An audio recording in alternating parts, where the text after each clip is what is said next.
오늘 성경 말씀은 민수기 28장 16절에서 31절입니다. 우리는 광야와 같은 이 세상에 살고 있지만 돌아갈 분향이 있는 하늘의 시민들임을 잊어서는 안 됩니다. 세상을 살다 보면 분주하고 복잡한 생활 속에서 또는 세상의 재미에 빠져서 하늘의 소망을 놓쳐버리기 쉽습니다. 그렇게 되면 더 이상 그리스도인의 합당한 삶을 기대할 수 없게 됩니다. 세상에서 부끄러운 모습으로 살게 되고 하나님께는 불충한 자가 되며 장차 예수님께서 다시 오실 때 심판을 받게 됩니다. 그러하기에 우리는 이 세상에 얽매이지 않고 하늘의 소망을 놓치지 않기 위해서 끊임없이 우리의 구원과 소망을 확인해야만 합니다. 오늘 본문에 나오는 절기들은 이런 면에서 대단히 중요한 의미를 가지고 있습니다. 구약의 이스라엘은 1년 중 하나님께 특별히 지켜야 할 절기들이 있었습니다. 즉 유월절과 칠칠절, 나팔절, 대속죄일, 초막절이 있는데 이것을 5대 절기라고 부릅니다.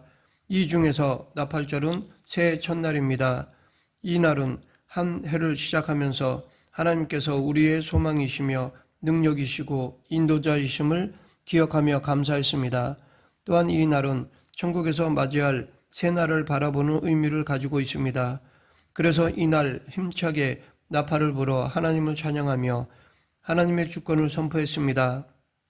다음으로 나머지 네 절기에 대해 살펴보면 먼저 유월절입니다. 유월절은 하나님께서 이스라엘 백성들을 애굽에서 구원해 내신 것을 기념하며 감사하는 절기입니다. 첫째 달 14일을 유월절이라고 부르며 그 다음 날부터 7일 동안 계속되는 절기를 무교절이라고 부릅니다. 이 7일 동안은 무교병을 먹었으며 첫날과 마지막 날에는 성회로 모이고 아무 노동도 하지 않았습니다. 매일 번제와 소제를 드렸고 속죄제를 드렸으며 이와 함께 매일 드리는 상번제를 여전히 드렸습니다. 유월절은 하나님께서 이스라엘 백성들을 애굽에서 구원해 내신 것을 기념하며 지키는 절기였습니다. 엄청난 9가지 재앙이 내렸지만 바로가 이스라엘 백성들을 보내지 않자 하나님께서는 마지막으로 장자를 죽이시는 재앙을 내리셨습니다.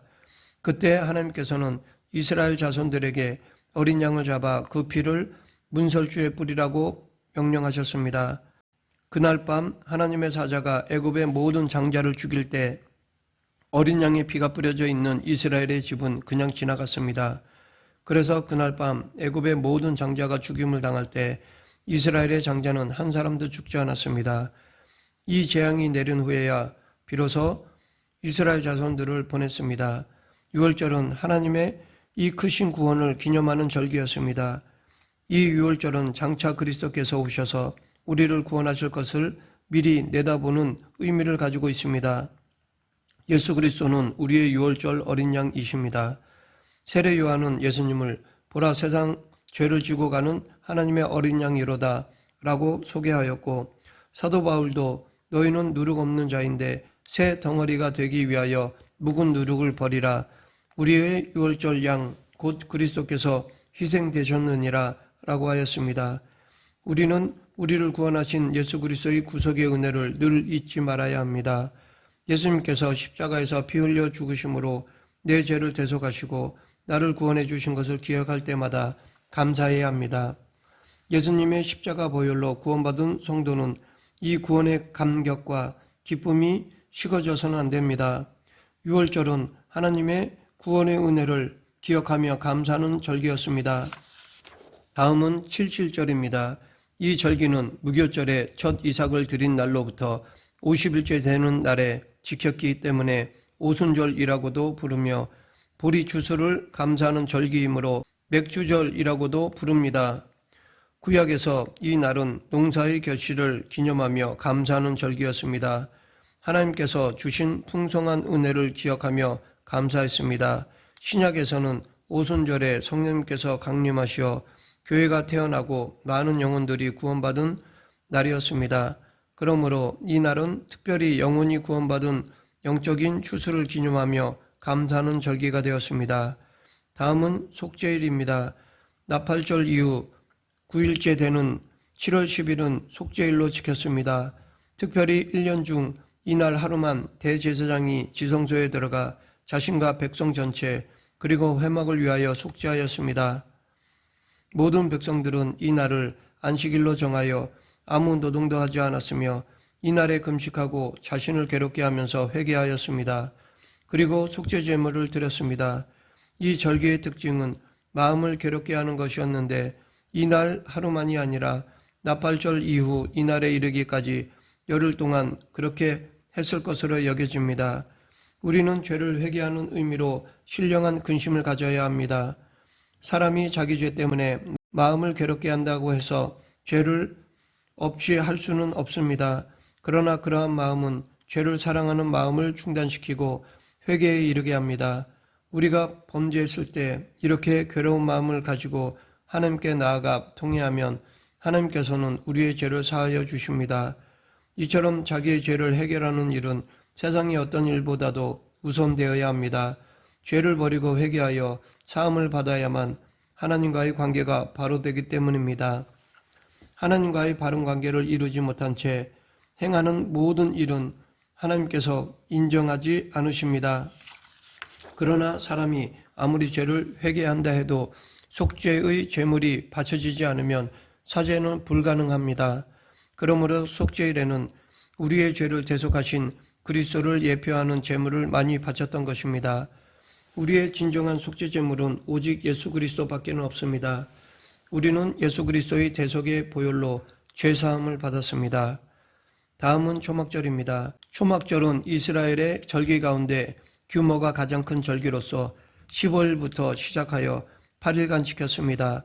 이 절기의 한 주간 동안 백성들은 집을 떠나 초막을 만들고 거기서 생활했습니다. 이렇게 초막절을 지키는 것은 이스라엘이 광야에서 생활하는 동안 하나님께서 보호하시고 인도해 주신 것을 기념하고 앞으로도 지켜주실 것을 기억하게 하기 위함이었습니다. 그리고 8일째 되는 날은 축제의 절정을 이루는 성회로 모였습니다. 이 절기에는 많은 제물을 바쳤는데 사용된 짐승의 수가 215마리에 달했습니다. 이렇게 많은 제물을 바친 이유는 이 절기가 광야의 고난을 회상하면서 하나님의 구원을 기념하며 또 많은 추수를 감사하는 절기이기 때문이었습니다. 특이한 것은 수송아지의 수가 전날에는 13마리였던 것이 매일 하나씩 줄다가 제8일에는 전날보다 6이 줄어서 하나가 된 것입니다. 첫날 드리던 수송아지 13마리가 마지막 날에 한 마리로 줄어든 것은 구석의 많은 제물들이 그것들이 예표하는 그리스도에게로 집중되는 것을 의미합니다. 구약시대에 제물로 드려진 모든 짐승들은 십자가에서 자신을 화목제물로 드린 예수 그리스도를 예표합니다. 그러므로 초막절은 예수 그리스도께로 그 초점이 모아지고 있는 것을 알 수 있습니다. 레위기 23장 40절 첫날에는 너희가 아름다운 나무 실과와 종려나무 가지와 무성한 나무 가지와 신의 버들을 취하여 너희의 하나님 여호와 앞에서 이래 동안 즐거워할 것이라. 이러한 초막절의 행사는 성도들이 경험하게 될 미래의 천국을 예표합니다. 또한 이것은 죄의 세계로부터 해방되어 구속이 완성된 후 승리를 쟁취한 교회의 기쁨과 행복을 나타냅니다. 이 초막절에는 감사가 절정에 달하는데 이것은 감사로 충만한 천국의 표상이라고 할 수 있습니다. 이스라엘 백성들이 광야에 있을 때 가장 중요한 것이 물이었습니다. 그들은 물이 없을 때마다 하나님과 모세를 원망하며 불평했습니다. 그럼에도 불구하고 하나님께서는 그들에게 기적으로 물을 주셨습니다. 그래서 이스라엘에서는 초막절을 지킬 때에 대제사장이 금 항아리에 물을 길어다가 성전 제단에 부으며 하나님을 찬양했습니다. 예수님께서는 이것을 보시고 하신 말씀이 요한복음 7장 37절부터 39절입니다. 명절 끝날 곧 큰 날에 예수께서 서서 외쳐 이르시되 누구든지 목마르거든 내게로 와서 마시라. 나를 믿는 자는 성경의 이름과 같이 그 배에서 생수의 강이 흘러나오리라 하시니 이는 그를 믿는 자들의 받을 성령을 말씀하신 것이라. 오늘 광야와 같은 인생을 살아가는 성도에게 가장 중요한 것은 말씀과 성령입니다. 성령님께서는 광야 인생길을 가는 우리와 함께 하시며 우리를 인도하십니다. 그리고 마침내 우리를 영원한 하나님 나라로 인도하십니다. 우리는 광야와 같은 인생길을 마친 후 천국에 들어가게 될 것입니다. 그 나라에 들어가서 우리는 영원한 안식을 누리며 우리가 걸어왔던 광야 인생길을 돌아보게 될 것입니다.